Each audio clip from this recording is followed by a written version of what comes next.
Good afternoon. This is Trang Guo at the California ISO. Thank you for joining us for the Application Delivery Resiliency Forum. This call is being recorded and will be published shortly for your convenience. And participants are muted upon entry. You can unmute yourself via the WebEx as well as your audio line to make a verbal comment or ask a verbal question, and you can also send messages in the chat. All right, so we'll go ahead and get started. Okay, nothing has changed on the agenda. We'll go quickly over the overview, status and timeline, actions required, support, the UIs, the API, the global rate limiting and AUP, and then just the next steps and references. All right. Okay. So again, for the overview, just a reminder that we will continue these weekly forums throughout the transition. So we don't have, again, a firm target for the deprecation of, or sorry, the cutover of the production APIs, but we are committed to continuing the support via this forum every Wednesday to get us through to that milestone. On the status and the timeline, the updates here for the UIs are that the old UI URLs were decommissioned on the 6th, so we did announce that last week. That was last Tuesday prior to our last call, except for BAYOP and BSAP. So BAYOP and BSAP were targeted for tomorrow, but I'll talk through an item that was reported to the ISO today that will have us look into and maybe adjust the BAYOP and BSAP UI decommission date. And then for APIs, as I mentioned, the API cutover is TBD right now because we'll cover the open issues that we still have and where we are with those, but that will be a prerequisite to our API cutover. All right. So on to the overall status and timeline. This was updated as of the last milestone on Tuesday the 6th. So this reflects the most recent UI cutovers that have completed. No changes since last week. And then for actions required, no changes to this. This is just a reminder on how you can help report issues to the ISO. Okay, this is more guidance on what information will be helpful to us. No changes there. So we'll cover the UIs here. And I want to call your attention again to what remains. BAYOP and BSAP, new URLs are available. We do highly encourage customers to use the new URLs as soon as possible. We've been doing outreach for the traffic that we do still see to the old BAYOP and BSAP UIs to minimize those that are still hitting that. And for TR, again, the new URL is planned for the TR upgrade, which is targeted for the end of February at this time. Okay. And I do want to cover a city case that was reported to us today. So as I mentioned, we had planned for the BAYOP and BSAP UI deprecation tomorrow. However, there is an issue that was reported today for a user experiencing BAYOP automatic window closures, and I think that may be impacting their BSAP as well. And again, this was just reported to us today, so we will be working with the customer to provide more details to us, and then we'll investigate that further. And again, just due to the criticality of BAYOP and BSAP, we really want to make sure that we take a close look at this to make sure that others are also not impacted. And then once we have more information on this, then we can better plan for the BAYOP and BSAP deprecation of the old URL. So does anybody have any questions or comments on any of the UI topics? Yeah, this is Bruce at BPA. I do. Hi, Bruce. Please go ahead. Hello. Well, Kate Kearns and I finally got around to testing your new bandwidth increase today, and we are happy to report from the BSAP.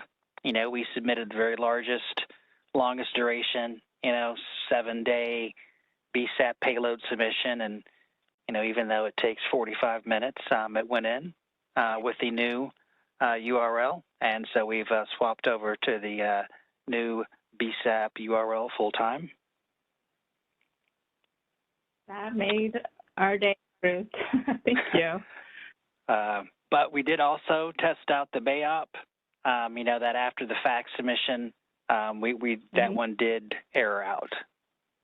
And we sent all those details over to Stanley Ng at PCI, who I think may be working with you as well on all this stuff. That sounds good. Well, I haven't seen the information yet, but I know that Stanley will be working closely with us. So we appreciate that update, and great news on BSAP for you too. And so we'll cover a little bit more later, but thank you for sharing. Mm-hmm. Okay. So let's go to Chris. This is Matt Coate. Could I ask you if those payloads are compressed or not? Do you know? This is Stanley with PCI. I don't believe our BSAP submissions are compressed. Okay. 45 minutes is a really long time, and there's a ton of white space. Stanley, I don't know if it's possible for you to compress those on their way to us or not. We've checked with our developers, and they said that the compressions, I think what I was told was that that's pretty deep in the bowels of our code, and it is across and supports all of our markets, so it wouldn't just be a KISO change. So they're reluctant to dive into that. I can check with them again on that, though. Okay, feel free to reach out if you want to chat about it, too. Okay, yeah, will do. Thank you. Thanks, Jen. All right. Yeah. Thanks, Matt and Stanley and Bruce and Kate. So we'll reiterate that point when we talk about the APIs again, about the compression and the encoding. So, but I want to take the questions and comments here. So Krishanti, please unmute your line and go ahead. Hi, Chang. Just confirming, can you hear me first? I can, yes. Okay. So I don't see that URL in your slide today, but it's been there in all our tug calls. It's mpp.kiso.com. It's the KISO portal URL. It's pretty stable, the mpp.kiso, but mapstage-mpp.kiso, that URL doesn't seem to be stable. It loads sometimes. Sometimes it loads, but then after 2 minutes or 3 minutes, it errors out. It's kind of, there is a sporadic behavior in the map stage URL. Do you want me to create a CD ticket for it? Because there is no definite use case on what is happening. It's like up and down, like a sine curve. What's the issue? Can you say that again? So mpp.kiso.com URL is pretty stable. There is absolutely no issues. This is a production URL.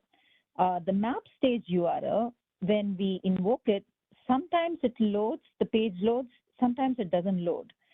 And sometimes when the page does load, after 2 minutes, the page errors out. It goes to ISO error.html page, some kind of, it's a standard error page. Yeah, okay. It just goes there. Yeah, want to make sure I understood the problem. Yeah, that's an issue that's been hanging out for a while, and I've been trying to get that fixed on my side as well for quite a while. Probably would be good to have a city ticket created on that, just so we have some additional pressure, so to speak. Okay, I'll create the CD ticket then. Thank you. Yeah, thank you. That would go to Corp Systems. Okay, sounds good. Thank you. And then I'll add it to this to Krishanti, okay? All right, good. And then thank you, Andrew and Stanley, for the comments in the chat. Yes, that change that we made on Monday applies to the map stage and the production new URL. So, all good. Okay. All right, I don't see any other hands raised or comments in the chat. So move forward to the API specific items. So again, nothing, all the green URLs are available. Please use those and move away from the old ones as soon as possible. Of course, if you have issues with the new URLs, those old ones are available for you to use while we address any issues that you might have. So that's what we've been doing now. And we don't have a target date for production yet because we want to make sure that we get all of the known issues resolved. So with that, let's go and look at the known issues. There are two, and so one on each slide. So this is for the intermittent connection resets. And then just to reiterate, as of today, so on Monday, we did increase the buffer to 1 meg, and that applies for map stage and production.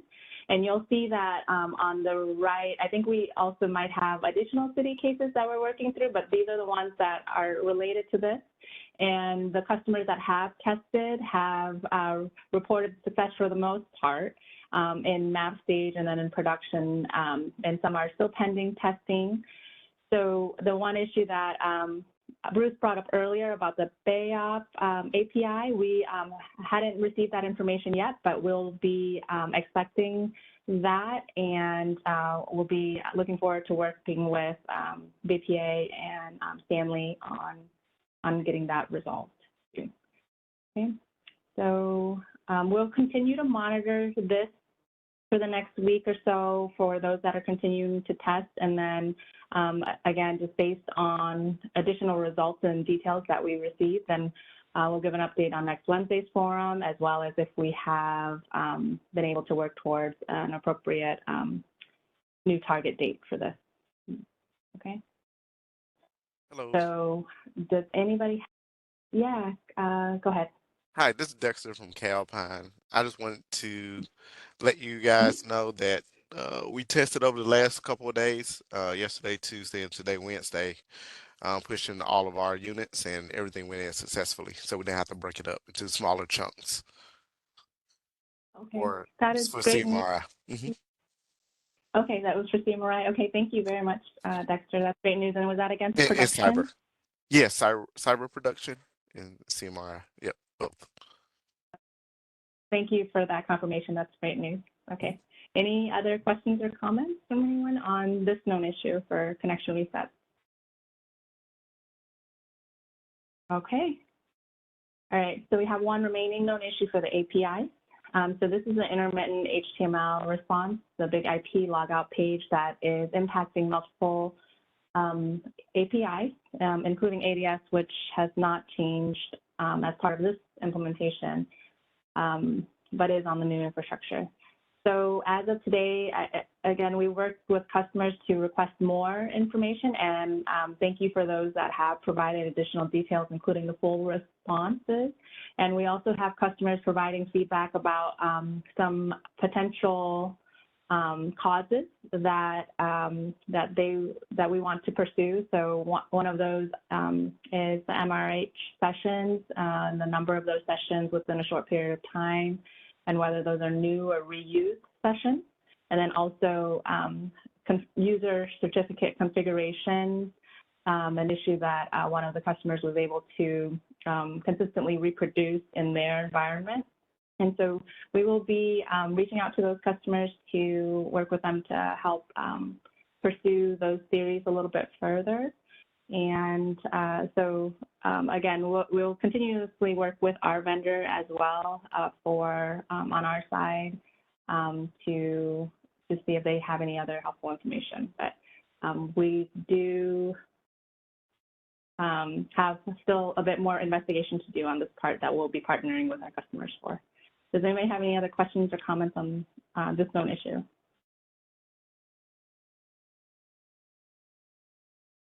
All right. Okay, then global rate limiting and acceptable use policy. There's no changes to this, just a good reminder for folks to be aware of as you start using the new API.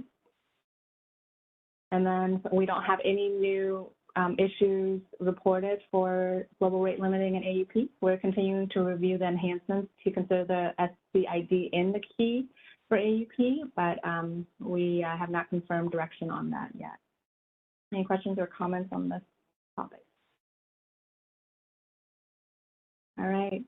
Then with that, our next call is on Wednesday, the 21st at the same time. We will be publishing this recording as well as a refreshed version of this presentation to include the new UI issue. And again, we'll be working offline with customers to look at the remaining open issues that we have. All right. So any final questions or comments for today? All right. Then we'll conclude today's call. Thank you again for joining and have a great rest of your day.